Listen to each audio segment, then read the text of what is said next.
At the Get Well Clinic, we treated many people with chronic sleep issues.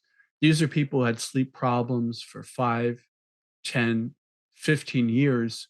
One person said he hadn't had a good night's sleep since medical school, which was 30 years ago. So I learned many things. One was to take sleep apnea very seriously. So please see a health professional if you have really bad snoring or you seem to stop breathing during the night. The other thing I learned is to use two sets of herbs, one set of herbs during the day and another set of herbs during the night. And this was really useful for people that had chronic sleep issues. So one herb was used during the day to correct the constitutional imbalance, the root problem of why the person had insomnia. And then the formula at night was to just help them fall asleep. And I found that by using the two approaches at the acupuncture school across town, they actually just used a formula during the day. And the patients oftentimes didn't get good results because by the time they sat down and got put their head down, their mind was just racing. So by using one set of herbs during the day and another at night, we got much better results than the other clinics. So those are two take-home messages. Now, recently I released the podcast, Five Herbs for Sleep. And those represented the best herbs, the ones that I've had the most experience with, not only myself, but thousands of clients.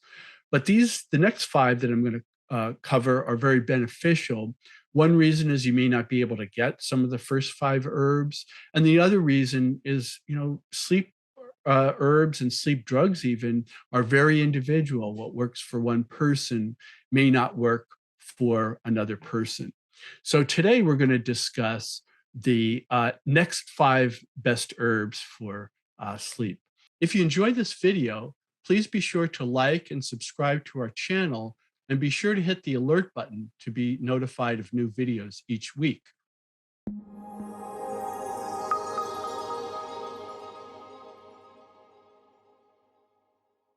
And the first one I'm going to talk about is hops.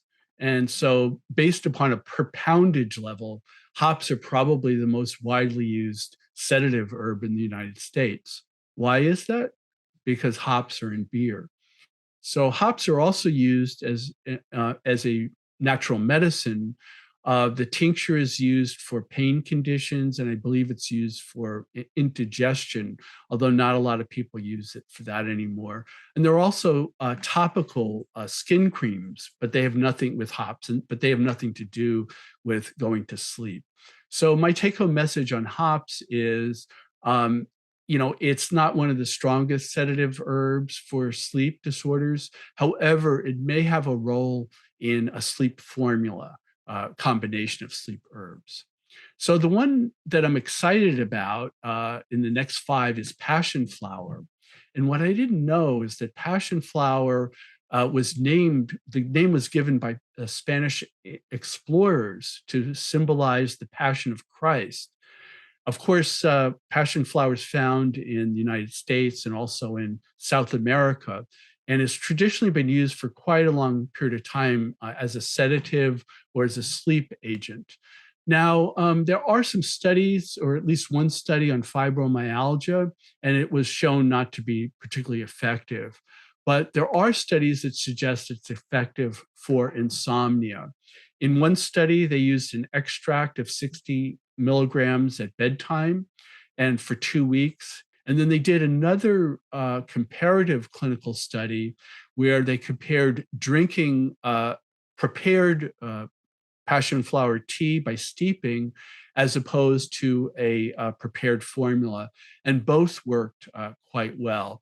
One of the take-home messages, though, is they worked kind of cumulatively. So it's not, you don't take a sleep herb and expect it to work the first time right off the bat. So it works over time. Another take-home message that's very, very important is you don't want to use the same sleep herb all the time, or your body will get used to it and it will stop being effective. Now, the next one I want to talk about is a ziziphus seed. This is also known in Chinese as Swanzhou. And the American name for this is actually jujube seed.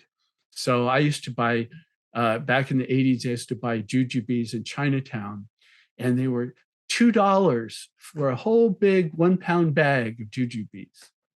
And because of import problems, jujubes are not available from China, but I can get the most beautiful, organic, clean, large jujubes from California.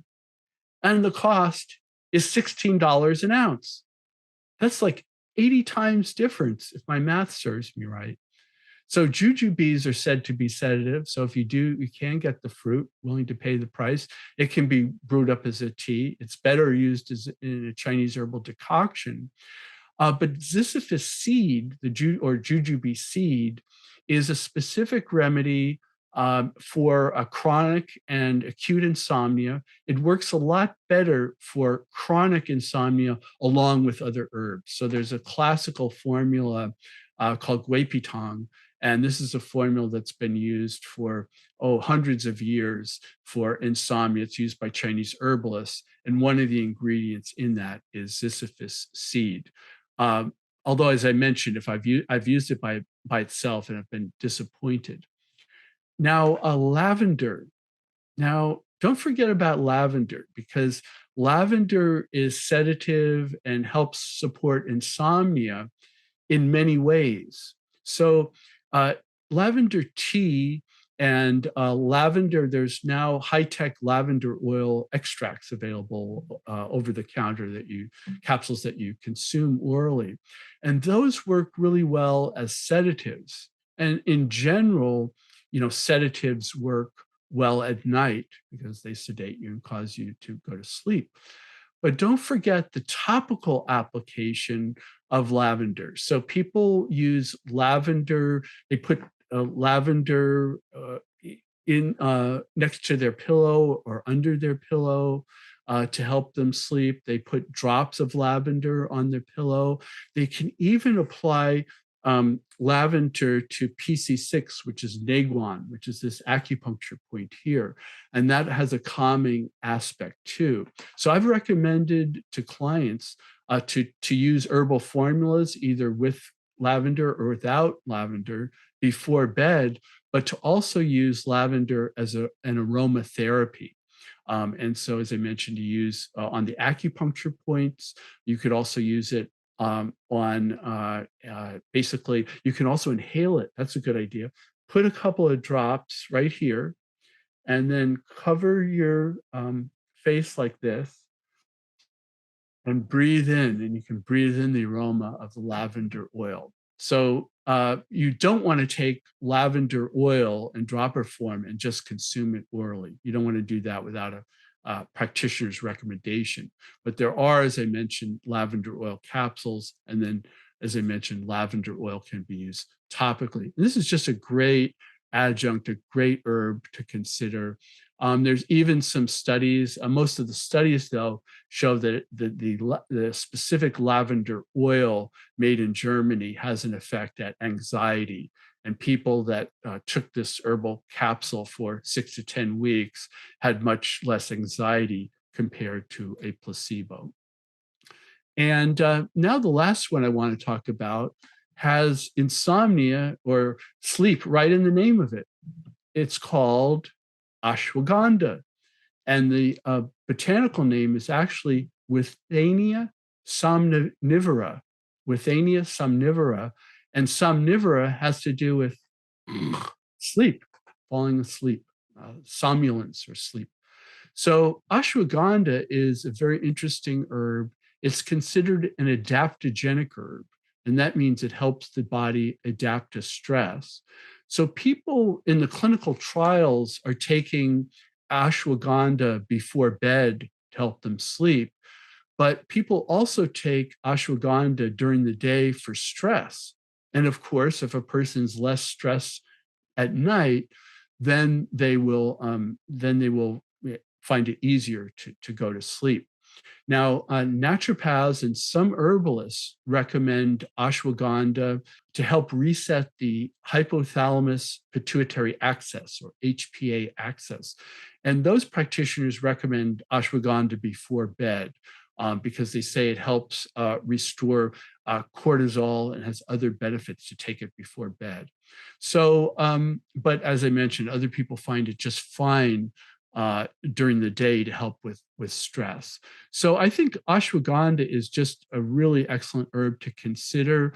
Of course, at the health food stores, you could find extracts of ashwagandha, but it's important to remember that herbalists also have ashwagandha available probably as an ingredient among many. And as I mentioned, many naturopaths, one naturopath I know, to help reset the sleep cycle, they actually use a combination of ashwagandha and L-theanine, which is an extract of green tea, before bed.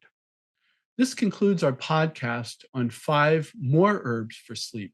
Be sure to check out our podcast, 5 Herbs for Sleep, and be sure to let us know what you think.